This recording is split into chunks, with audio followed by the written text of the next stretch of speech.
नमस्ते दोस्तों, आपका स्वागत है द एंशिएंट रिचुअल्स चैनल पर, जहां हम आपको बताते हैं हिंदू धर्म की परंपराओं के पीछे की कहानियां और विज्ञान।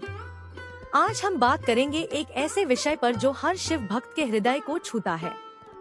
हम सावन के पावन महीने की बात करेंगे और जानेंगे कि यह महीना भगवान शिव को इतना प्रिय क्यों है। सावन का महीना, जिसे श्रावण भी कहा जाता है, हिंदू कैलेंडर का 5वां महीना है। यह वह समय है जब पूरा भारत शिवमय हो जाता है। हर जगह, हर मंदिर में हर हर महादेव की गूंज सुनाई देती है। इस महीने के महत्व को समझने के लिए हमें प्राचीन समय में जाना होगा।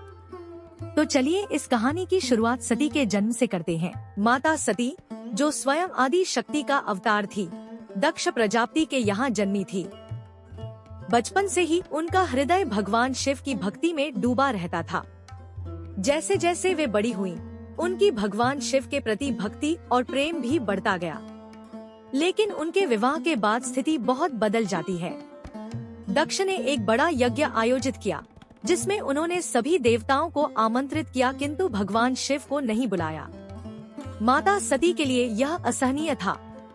वे बिना निमंत्रण के भी यज्ञ में पहुंच गयीं। वहां उन्होंने देखा कि उनके पिता भगवान शिव का अपमान कर रहे थे। इस अपमान को सहन न कर पाने के कारण माता सती ने वहीं योगा अग्नि में अपने प्राण त्याग दिए। किंतु मृत्यु के समय उन्होंने यह प्रतिज्ञा की कि वे हर जन्म में शिव को अपने पति के रूप में पाएंगी। अब हम कहानी के अगले हिस्से पर आते हैं।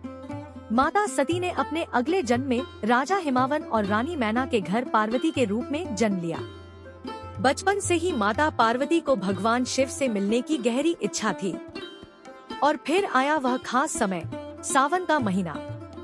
युवा पार्वती ने सावन के महीने में एक कठोर व्रत रखा। बिना अन्न, बिना जल, पूरी तरह से निराहार, दिन रात वे शिव के ध्यान में लीन रहती। सूर्य की तपती धूप हो या बरसात की रिमझिम फुहार, पार्वती अपनी तपस्या में दृढ़ रहीं। इस अटूट भक्ति और समर्पण से प्रभावित होकर स्वयं भगवान शिव माता पार्वती की परीक्षा लेने आए। उन्होंने एक वृद्ध ब्राह्मण का रूप धारण किया और माता पार्वती से पूछा कि वे इतनी कठोर तपस्या क्यों कर रही हैं। माता पार्वती ने बिना किसी संकोच के कहा कि वे भगवान शिव को पति के रूप में पाना चाहती हैं। जिस पर ब्राह्मण के रूप में भगवान शिव ने अपनी कमियां गिनाई। उन्होंने कहा कि वे श्मशान में रहते हैं, सांप उनके गले में है और वे भस्म लगाते हैं। लेकिन माता पार्वती अपने प्रेम और भक्ति के प्रति दृढ़ रहीं।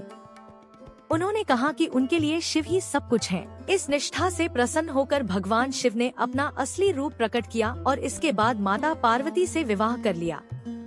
तभी से सावन का महीना शिवजी को विशेष प्रिय हो गया। लेकिन कहानी यहाँ खत्म नहीं होती। एक और मान्यता है कि सावन के महीने में भगवान शिव धरती पर अवतरित होकर अपने ससुराल गए थे। राजा हिमावन ने उनका स्वागत अर्घ्य देकर और जलाभिषेक करके किया था। शायद इसीलिए आज भी हम शिवलिंग पर जल चढ़ाते हैं। इस मान्यता के अनुसार हर साल सावन में शिवजी अपने ससुराल आते हैं। इसलिए भक्त इस महीने में पूरी श्रद्धा से उनकी पूजा करते हैं, ताकि उन्हें शिवजी का आशीर्वाद मिल सके। अब आती है एक और महत्वपूर्ण कथा, जो कि है मार्कंडेय ऋषि की। मार्कंडेय ऋषि के पुत्र मार्कंडेय को श्राप मिला था कि उन्हें केवल 16 वर्ष की आयु मिलेगी। लेकिन मार्कंडेय जी ने हार नहीं मानी। सावन के महीने में उन्होंने घोर तपस्या की और भगवान शिव की आराधना की। दिन रात वे शिवलिंग की पूजा करते, पंचाक्षरी मंत्र का जाप करते थे। उनकी भक्ति इतनी गहन थी कि भगवान शिव स्वयं प्रकट हो गए। भगवान शिव ने मार्कंडेय को ऐसी शक्तियाँ दी कि यमराज जब उन्हें लेने आए तो वे उन्हें छू भी न सके। मार्कंडेय ने शिवलिंग को गले से लगाया और भगवान शिव ने उन्हें अमरत्व का आशीर्वाद दिया। यह सभी कथाएं हमें बताती हैं कि सावन का महीना क्यों इतना महत्वपूर्ण है। यह सिर्फ एक मौसम नहीं है, यह भक्ति, समर्पण और अटूट विश्वास का प्रतीक है। इसलिए जब आप इस सावन शिवलिंग पर जल चढ़ाएं, जब आप पंचाक्षरी मंत्र का जाप करें, तो इन कथाओं को याद रखें। याद रखें कि आपकी भक्ति और प्रेम कैसे असंभव को संभव बना सकते हैं। भगवान शिव केवल विनाश के देवता नहीं है, वे प्रेम, करुणा और नई शुरुआत के भी देवता हैं। इसलिए इस सावन अपने जीवन में एक नई शुरुआत करें। अपने अंदर के बुरे विचारों को समाप्त करें और अच्छाई को जन्म दें, क्योंकि आखिरकार यही भगवान शिव का संदेश है, विनाश के बाद नवनिर्माण। तो आइए इस सावन हम सभी मिलकर एक बेहतर भविष्य का निर्माण करें। यदि आपको यह वीडियो पसंद आई हो तो कमेंट में हर हर महादेव लिखें। इसे अधिक से अधिक शिव भक्तों के साथ शेयर करें।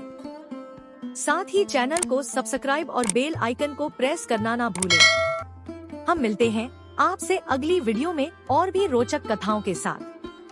तब तक के लिए हर हर महादेव। धन्यवाद।